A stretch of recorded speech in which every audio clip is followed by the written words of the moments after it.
Chaque jour, des milliers de jeunes femmes à travers le monde rejoignent des studios de webcam, persuadées d'avoir trouvé le job idéal. Horaire flexible, bon salaire, pas de patron. Mais la réalité est tout autre dès le premier jour. En apparence, c'est une chambre louée classique avec un ordinateur et un bon éclairage. Mais à l'intérieur, un système de règles, de sanctions et de contrôle, absent des annonces, est en place. Toutes les annonces se ressemblent. Horaire flexible, salaire élevé, liberté totale. Les jeunes femmes s'y présentent comme étudiantes, certaines originaires de petites villes, d'autres cherchant simplement à gagner de l'argent rapidement. La réalité est tout autre. Les sites web prélèvent jusqu'à 70% des revenus. Le studio s'empare de la moitié du reste. Et tout cela sans compter les amendes. Pour retard, mauvaise humeur, surpoids. La plupart des jeunes femmes ne lisent pas attentivement le contrat qu'elles signent avant leur premier jour. Et quand elles le font enfin, il est trop tard. Les règles du studio sont totalement indépendantes du contrat. Des quarts de travail de 7 à 12 heures sous des lampes brûlantes, des milliers de messages, un sourire permanent et tout ça sans les amendes. Et après le quart, vous rentrez chez vous le portefeuille vide et les mots des autres en tête. Voilà la liberté dont parle la publicité. Pourquoi peser les employés avant leur prise de poste? C'est une pratique courante dans les studios de webcam. 100 grammes en trop, c'est une véritable amende, immédiatement déduite du salaire. Dans certains studios, la liste des critères physiques ressemble à celle d'une audition pour une agence de mannequins. Interdiction de travailler après 18 heures, exercice physique obligatoire et mensuration hebdomadaire. Ce ne sont pas de simples exigences, ce sont des conditions de travail. La logique de la direction est simple. Les clients paient pour l'apparence rapporte de l'argent, donc les corps doivent correspondre aux normes requises. Mais beaucoup de filles n'ont découvert ces normes que lors de leur premier jour au studio. La pression constante sur le poids déclenche une réaction en chaîne. L'anxiété augmente, des troubles alimentaires se développent et des pensées obsessionnelles concernant leur corps apparaissent. Les psychologues affirment que de telles attitudes peuvent nuire à l'estime de soi, à long terme, voire définitivement. Près de la moitié des mannequins interrogés ont rapporté une détérioration de leur état psychologique précisément à cause de ces exigences physiques. Ce ne sont pas des cas isolés. C'est une pratique courante dont on ne parle généralement pas publiquement.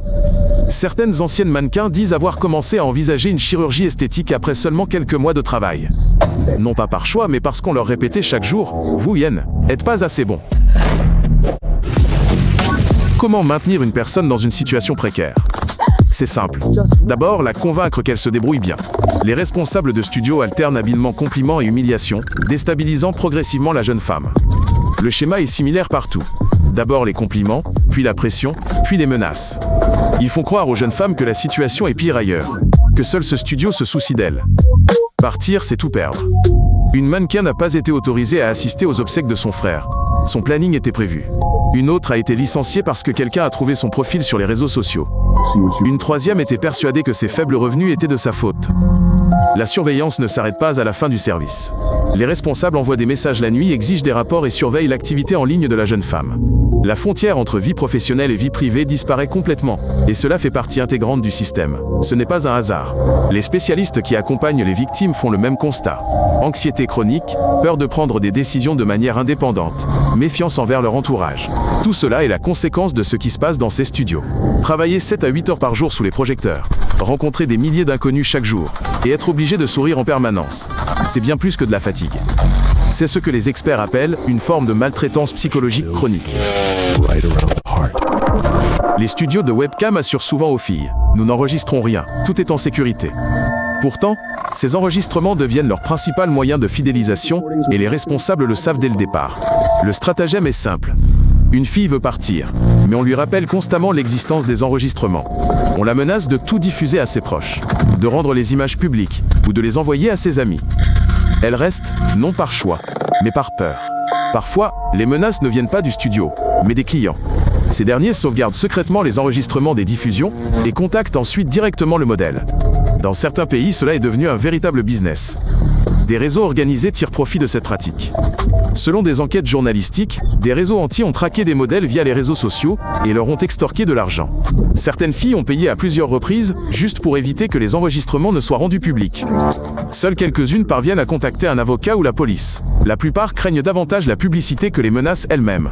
Finalement, la personne paye, se tait et se retrouve seule face à une situation qu'elle n'a pas provoquée. La crainte d'une fuite des enregistrements unit tout le monde, qu'on soit satisfait de son travail ou non. Même les filles qui ont quitté le studio il y a des années vivent avec le sentiment d'être sous pression. Comment les studios de webcam parviennent-ils à retenir leurs employés sans recourir à la violence physique? En réalité, ce n'est pas si compliqué. Les contrats prévoient une rançon pour le compte, des sommes qui peuvent atteindre plusieurs milliers de dollars. Partir n'est pas chose facile. Outre la rançon du compte, la jeune femme accumule des dettes envers le studio, pour le matériel, la formation, la promotion et la publicité.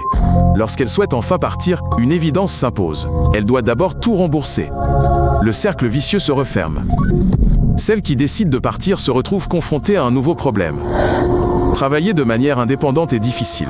Il faut du matériel, une bonne connaissance des sites web et des compétences en marketing. Cette dépendance au studio est intentionnelle. C'est un cercle vicieux.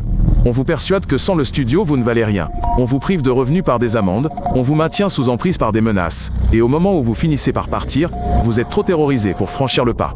Ce secteur opère dans l'ombre car ses acteurs préfèrent rester discrets. Les jeunes femmes craignent la publicité, les propriétaires de studios redoutent les audits et les clients tiennent à leur réputation. Mais plus le système est connu, plus il est difficile de rester caché.